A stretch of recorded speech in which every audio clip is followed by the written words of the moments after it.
Bio-150 lab students. Today in this video, we're going to be talking about DNA sequencing, which is one of the last steps in your DNA barcoding workflow for this semester. So far this semester, you've collected your specimens, taken down data about your specimens and photographed them, taken a tissue sample, and then extracted DNA from that tissue sample. You then attempted to amplify a particular region of the genome from your DNA extract and checked whether that amplification was successful using gel electrophoresis. Now, for any samples where you did find that your PCR amplified successfully, we're going to actually sequence that PCR amplicon. Now you'll recall that a DNA sequence is the actual order of base pairs that compose a strand of DNA. It's a common mistake in Bio-150 write-ups for people to say that they sequenced their DNA using gel electrophoresis or PCR. That is not correct. Until you have actually gotten the order of specific base pairs in your DNA fragment, you have not yet done DNA sequencing. This is the process that we're going to talk about today. Getting this actual DNA sequence is incredibly important because it's actually the sequence of your DNA that works like a barcode. So far, all you have is a band on the gel, and from that, you can't tell exactly what species your DNA came from. But once you actually have the order of nucleotides that make up that DNA strand, then you'll be able to use that as a barcode. So just like a barcode on a product in a store can tell you what product you have without ever looking at the label, a DNA barcode can tell you what species it came from without ever actually seeing that species' identifying characteristics. So if you were to scan this barcode on a box of cereal, just the order of bars and numbers would tell you exactly what kind of cereal you had. Just this order of nucleotides will hopefully be able to tell you exactly what species it came from. So how do we actually go from a band on a gel to a specific order of nucleotides? Well, unfortunately, this is one of those processes that we are not set up to do in our lab for Bio-150.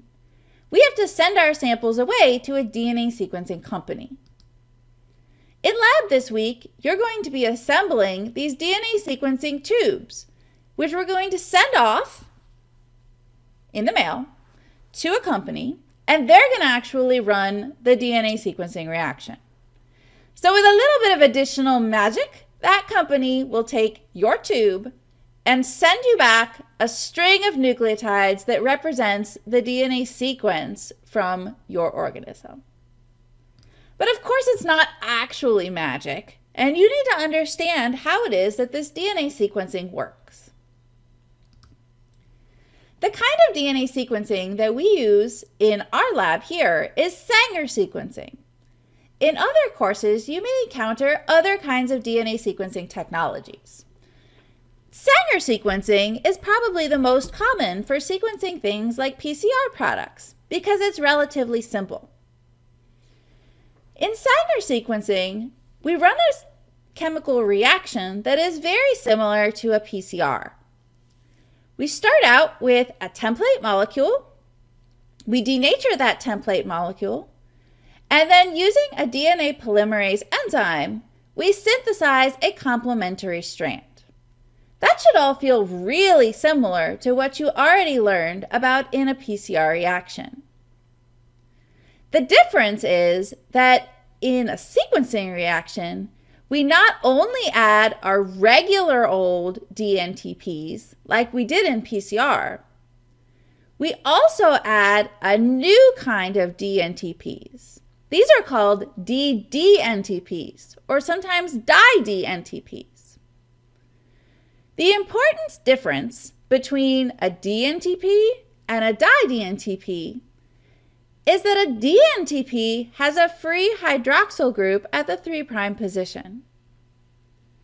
Our ddNTPs does not have that hydroxyl group. So you'll recall when we talked about the structure of DNA and the way that DNA is synthesized, that new nucleotides add on to the growing DNA strand at this free hydroxyl. Therefore, when there's no hydroxyl, no new nucleotides can be added. So in this newly synthesized strand, when a dd-NTP gets incorporated, synthesis is terminated. The other important thing to know about these dd-NTPs that we use in sequencing is that they are fluorescently labeled, which is something that we have not yet encountered. So once a dd-NTP gets incorporated into a strand, that strand will also be fluorescently labeled. The fluorescent label differs depending on what kind of nucleotide you have. For instance, if you have an adenine nucleotide, the fluorescent label is green, whereas if you have a thymine nucleotide, the fluorescent label is red. So when you run this synthesis reaction, what you end up with is a bunch of different length DNA fragments, each of which is terminated by a fluorescently labeled dd-NTP. And that fluorescent label color correlates with which nucleotide was incorporated at the end of the strand. Here's a representation of what some of these fragment lengths might look like. So we'd start out with some relatively short fragments that incorporated a few dNTPs before incorporating a dd-NTP. And we'd also end up with some longer fragments where many dNTPs were incorporated before incorporating a dd-NTP. These are each fluorescently labeled with the color of the nucleotide that was incorporated last. There's an animation for you to watch on Canvas that you should go to now, if you haven't already watched it. This animation will walk you through each of the individual steps of the DNA sequencing reaction, going from this incorporation of nucleotides into a growing strand, all the way through running a very high resolution gel that separates out the fragments of different sizes and interpreting the fluorescent signature of those bands into what we call a trace file or an electropherogram. Trace file is a lot easier to say. This animation will help you to understand how your DNA sequence is actually generated, both at the chemical level and how the computer is actually interpreting your data to provide you with a specific DNA sequence. Now, if you've watched that animation on Canvas, you're ready to answer the first Canvas quiz question. The Canvas quiz is posted in the module that's associated with this video. The first question is to put the steps of a Sanger sequencing run in order. It's set up as a matching question, so you should put the step that occurs first matched with the number 1, and the step that occurs second matched with the number 2. Not all steps of the Sanger sequencing reaction are mentioned here. Just put these steps in order. You should pause this video because we're going to go on and answer this question.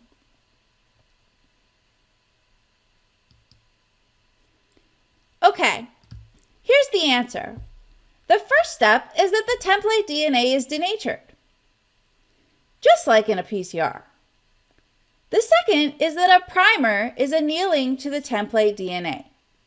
One difference here is that in a sequencing reaction, we add only a single primer, forward or reverse, to our sequencing reaction, whereas in PCR, you put forward and reverse primers in the same tube. The third step is that the dNTPs are incorporated into the growing strand. This doesn't always happen, It's possible that the first nucleotide to be incorporated is actually a ddNTP, and synthesis is terminated after only a single reaction. But because we know that one of the steps that we're looking at here is dNTP incorporation, that always has to happen before the ddNTP is incorporated, because ddNTP incorporation terminates the synthesis. The fifth step is that the DNA fragments are run on a very high-resolution gel. Then, the results of this gel are interpreted by a computer, which looks at the fluorescent signature of each of the bands and produces a trace file. This trace file is then translated into a DNA sequence. So that's how you end up with a string of A's, T's, C's, and G's. One of the things that I've said a couple of times already is how similar DNA sequencing is to PCR. So you should think about these similarities because it'll help you to remember how DNA sequencing works. The next question on the Canvas quiz is which of the following statements are true about both PCR and Sanger sequencing reactions? All of these statements are true about at least a PCR or a Sanger sequencing reaction, but you should only select the answers that are true about both. Pause the video and think about it, and then we'll talk about the answer.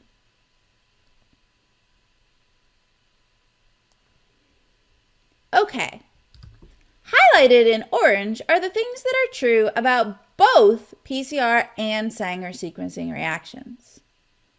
Only a single primer is required for Sanger sequencing, but you need 2 primers, forward and reverse, in order to do a PCR. So that one's not true. Template DNA is denatured using high heat in both kinds of reactions. There's also a DNA polymerase that's involved in the synthesis of a new DNA strand from dNTPs. ddNTPs are only used in sequencing, not in PCR, so that's not a correct answer. The last correct answer is that the results of the reaction can be visualized on a gel. In the case of our PCRs, we ran our results out on a gel in the lab, and we visualized them using the gel red stain. In a Sanger sequencing reaction, the results of the synthesis are also run out on a gel, but it's not visualized using a DNA stain. It's visualized using the fluorescent signatures of the nucleotides themselves.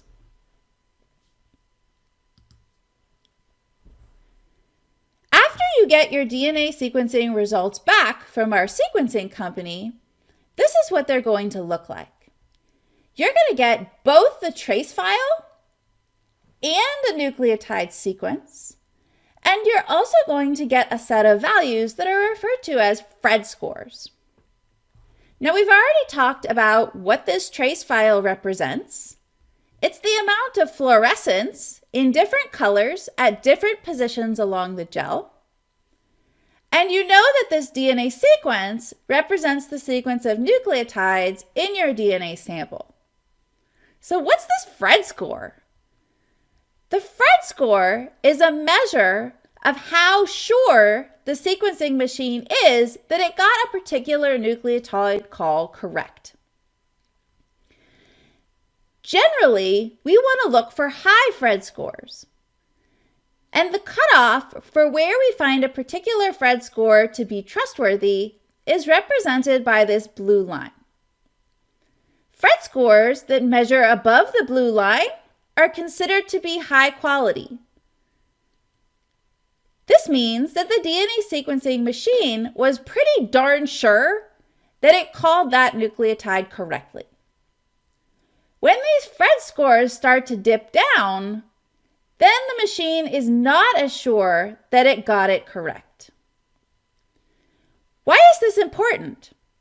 Well, it's important when you're doing your DNA barcoding because you want to make sure that you have a nice high quality read so that you can accurately interpret it and be confident that the species you've identified is actually the species your DNA came from.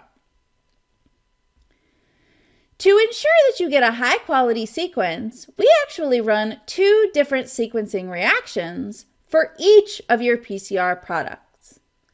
We run one reaction using the forward primer and a completely separate reaction running the reverse primer.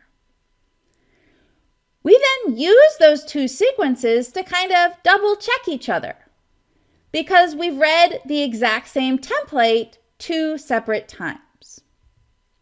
So what you'll end up with is 2 sequences off of the same template, and you'll be able to compare the Phred scores of those sequences to determine which one is more trustworthy. In this situation, we have 2 reads over the same region of the template. You'll see they both start with TAC. But these 2 reads disagree on what nucleotide should be at the 4th position of this sequence. In read A, we see that we have an A in this sequence. But in read B, we have a T at this position in this sequence. So how do we know which one to trust? We can decide which one of these to trust by looking at the Phred score. So the 3rd question for you on your Canvas quiz is to answer, which one is it? Do we believe that this nucleotide at the 4th position should be an A, in which case choose option A, or should it be a T, in which case choose option B?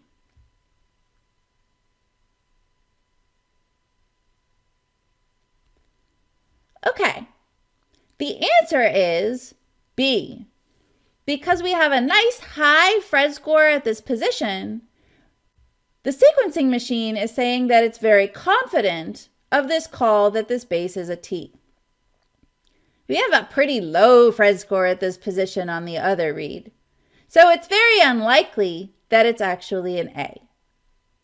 Now, you're not going to have to make all of these calls yourself because we have a piece of software that's actually going to help you analyze your sequences, and it's going to do most of these comparisons for you. But it's still important for you to understand how the software is making that decision, and there are some cases where you need to go in and make the call yourself.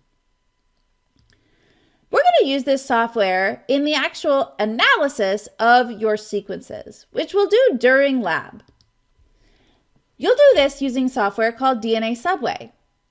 If you don't already have one, you're going to need to register for a DNA Subway user account. You're going to want to do that ahead of time because sometimes it takes a little bit of time for your account to be validated. If you have a DNA Subway account from Bio140, you should also go back and check whether you have your login information and whether you can recover it, because you'll need to be able to access that when you come to lab for the DNA Subway week.